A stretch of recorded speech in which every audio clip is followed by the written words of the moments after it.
Isabelle Italien, bienvenue à On n'est pas du monde. Merci. Alors, vous êtes photographe bénévole et présidente de Fondation Portrait d'étincelle. On a parlé un peu il y a quelques instants. Peut-être un rappel, qu'est-ce que c'est, Portrait d'étincelle? Mais Portrait d'étincelle, dans le fond, c'est un organisme qui rassemble des photographes bénévoles de partout au Québec. On a une ligne qui est virtuelle, que les gens peuvent appeler dès qu'ils vivent un deuil périnatal ou qu'ils apprennent qu'ils vont devoir vivre un deuil périnatal. Il y en a qui le savent un petit peu d'avance, ce qui va se passer. Ouais. Donc oui, on se rend dans les hôpitaux pour faire des photographies des petits bébés qui décèdent pour aider les parents à traverser leur deuil. Parce que la photo est tellement importante. C'est un petit peu comme on a parlé. Hein? Les parents n'ont pas pu profiter de l'existence de leur enfant. Donc, les souvenirs n'existent pas autres que ceux que la mère, par exemple, a ressentis dans son ventre ou tous les petits préparatifs qu'ils ont faits. Mais autre que ça, quand ils quittent l'hôpital, ils n'ont rien. Vous me disiez qu'avant l'émission, on discutait que le deuil périnatal, c'est le deuil d'un futur, alors qu'un deuil normal, c'est le deuil d'un passé, de choses qu'on a vécues avec la personne. Et c'est ce qui rend ça un peu bizarre ou difficile à accepter ou à reconnaître, même pour l'entourage. Hein, c'est ça, mais d'avoir une photo, et ça change beaucoup de choses. Tout à fait. Parce que contrairement aux souvenirs de ce qu'on a vécu avec, par exemple, nos grands-parents, ben là, cet enfant-là, c'est des projections qu'on avait. On l'imaginait dans un futur. On l'a imaginé avec ces petits vêtements qu'on a pris le temps d'acheter. On l'a imaginé grandir aussi. Donc, c'est pour ça que chaque étape qui suit après le décès du bébé, ben, ils vont être, ça va être des moments clés qui vont revenir dans la tête des parents puis leur faire réaliser que ce qu'ils ont vécu, c'est encore difficile les années qui suivent. Donc, c'est le futur dont on fait le deuil. J'imagine qu'il y a bien des gens qui nous écoutent présentement puis qui se disent en eux-mêmes, c'est pas un peu morbide, ça, aller prendre des photos d'un bébé décédé dans un contexte très, très intime là, de ce que vit un couple. Un couple ou une mère seule, des fois, j'imagine. Mais il y a quelque chose d'un peu étrange. Morbide, je pense que c'est le bon terme. Qu'est-ce que vous répondez à ça? Bien, c'est ça. On a de la difficulté. Je pense que tout le monde a un peu de difficulté avec la mort. En général. Ben oui, quand on va dans un salon funéraire, mais de plus en plus, on voit seulement l'urne et non pas le cercueil avec la personne qui est là exposée. Donc, on a de moins en moins de contact avec les gens décédés. Donc, les gens, dans leur imaginaire, se disent « photographier un corps comme ça, il me semble que ça peut faire morbide. » C'est vrai que quand on y pense comme ça peut avoir l'air morbide, mais notre but, c'est de donner des souvenirs aux parents. Donc, puis on veut leur donner les souvenirs le plus doux possible. Notre travail qu'on fait va nous amener à retoucher les photos aussi. Donc, les photos qu'on donne aux parents, c'est des photos d'abord qui sont transformées en noir et blanc. Donc, qui sont le petit bébé nettoyé. Donc, s'il y avait des petites traces de sang ou quoi que ce soit, on prend le temps de nettoyer tout ça. Donc, on a une belle photo d'un petit bébé qui a l'air endormi, tout simplement. Puis que les parents trouvent doux à regarder. Puis peuvent être aussi... c'est moins difficile de présenter leur bébé aussi aux proches.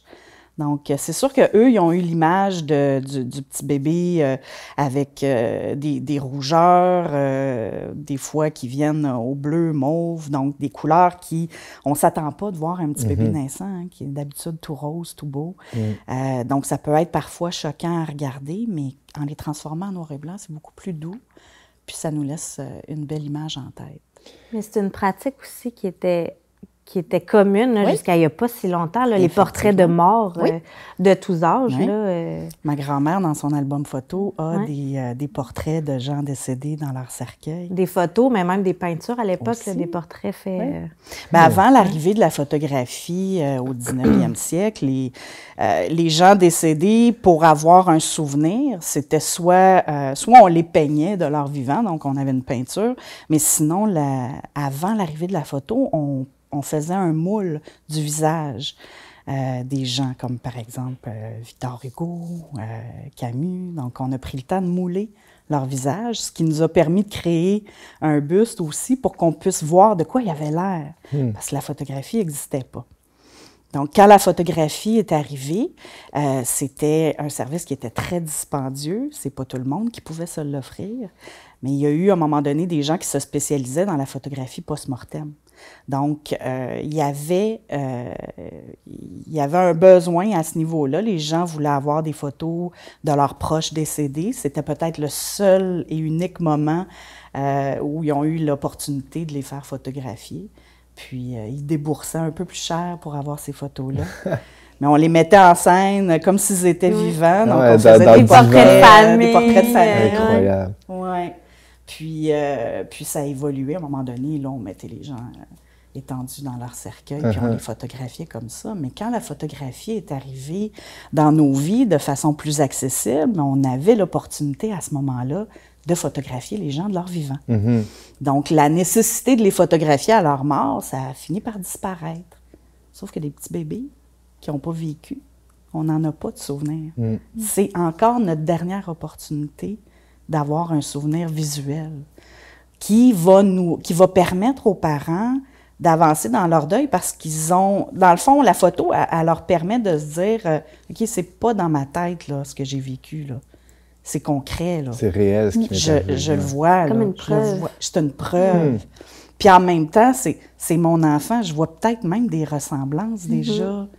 Hein? Il y a Ça vous est déjà arrivé d'arriver à l'hôpital puis de voir un bébé, puis tiens, il y a le front des de son grands père, doigts comme son père. Ou, ça fait du bien aux parents. Ils aiment ça, se faire dire ça. C'est le genre de retour qu'on a, nous, tu sais, ils vont s'en rappeler parce que ça a été peut-être une des seules opportunités qu'ils ont eu que quelqu'un puisse faire un compliment à leur enfant ou voir le lien de ressemblance qu'il y avait avec eux, tu sais.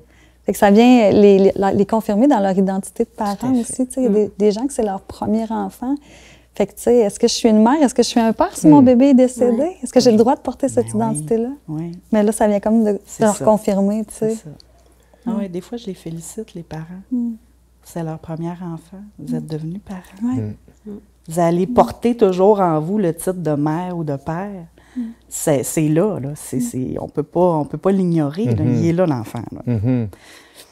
C'est quoi les principaux défis là, que vous rencontrez, vous personnellement, quand vous arrivez sur place ou que vous avez entendu de vos collègues là, en arrivant, justement, des fois, ça doit être particulièrement difficile là, comme ambiance? Non? Chaque parent réagit différemment. Il n'y a pas une session pareille. Il y a des parents qui sont très zen par rapport à la situation. Il y en a d'autres qui sont dans le déni. Il y en a qui sont en pleurs. Il y en a qui sont en douleur. Il y a vraiment toutes sortes de scénarios.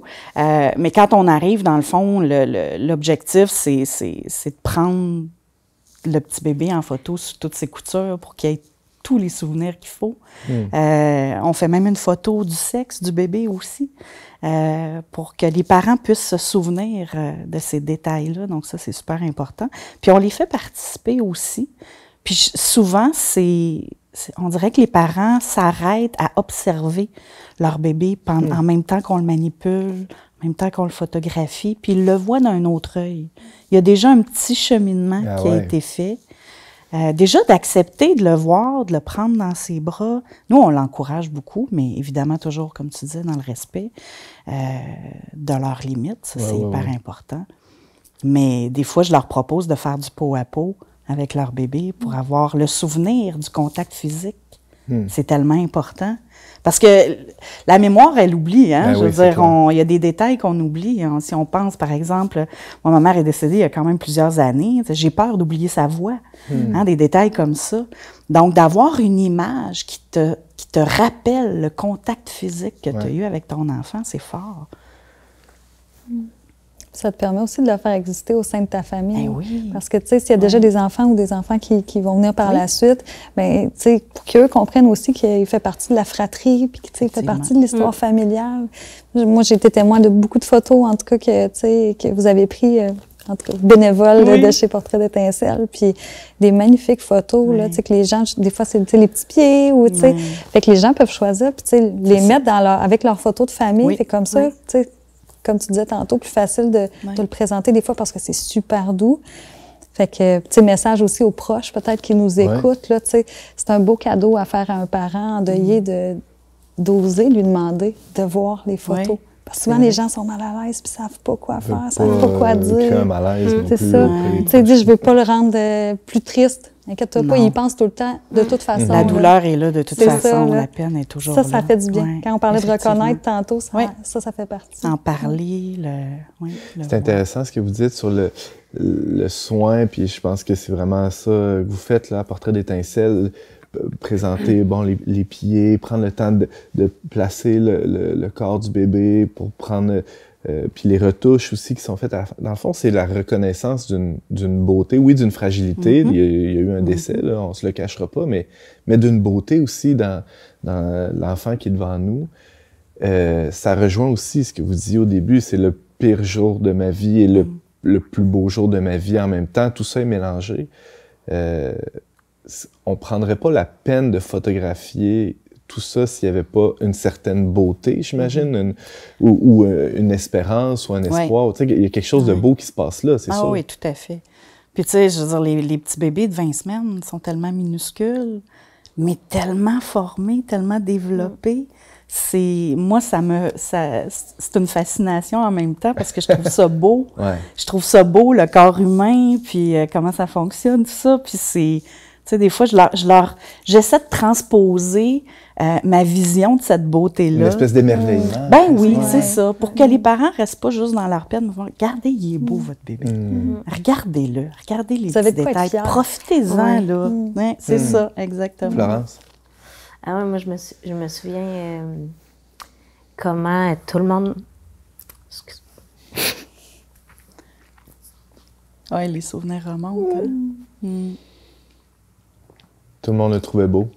Oui, hein? Excusez. Maintenant, ça va? Il y a un photographe qui est venu. Il y a un photographe qui est venu. Il y avait la sage-femme aussi qui était avec nous dans la chambre. Puis même l'infirmière, là, tout le monde était comme en pamoison là, devant François. Puis c'est comme quelque chose qui fait du bien. Tu sais, comme on s'enorgueillit là, de la beauté de nos enfants. Là. Puis j'étais comme, ouais, c'est vrai, c'est le plus beau, dans le fond. C'est mon enfant, c'est le plus beau. Puis c'est des souvenirs qui restent vraiment gravés. Là. Les mots, ça reste vraiment... Parce qu'il n'y a pas beaucoup de personnes qui ont eu un contact avec notre enfant, tu sais. Puis vous en faites partie, c'est vraiment... C'est un gros privilège. C'est un rôle immense, là. Ouais. Fait que, voilà. Excusez. Ah, mais c'est un grand privilège. Puis c'est vrai qu'on entre dans l'intimité des parents à ce moment-là. Puis c'est une petite bulle, une petite ambiance feutrée dans la chambre. Puis c'est ce qu'on veut garder. On veut les laisser dans cette belle ambiance-là. Puis qu'il y a un souvenir doux. Là, on débarque pas avec les gros flashs. Ah non, pas du tout. Jamais de la vie. Non. Non, c'était vraiment en douceur. Oui, on y va en lumière naturelle. Puis c'est pour ça que nos bénévoles doivent en même temps maîtriser leur technique au niveau de la photographie. Parce que c'est ça, on veut rester dans cette ambiance feutrée. Puis, Isabelle Italien, c'est vraiment passionnant. Je rappelle que vous êtes photographe bénévole et présidente de la Fondation Portrait d'étincelle. On peut vous retrouver là, sur portraitdétincelle.com. Oui. On poursuit la discussion avec Florence. Merci beaucoup, Isabelle. Plaisir.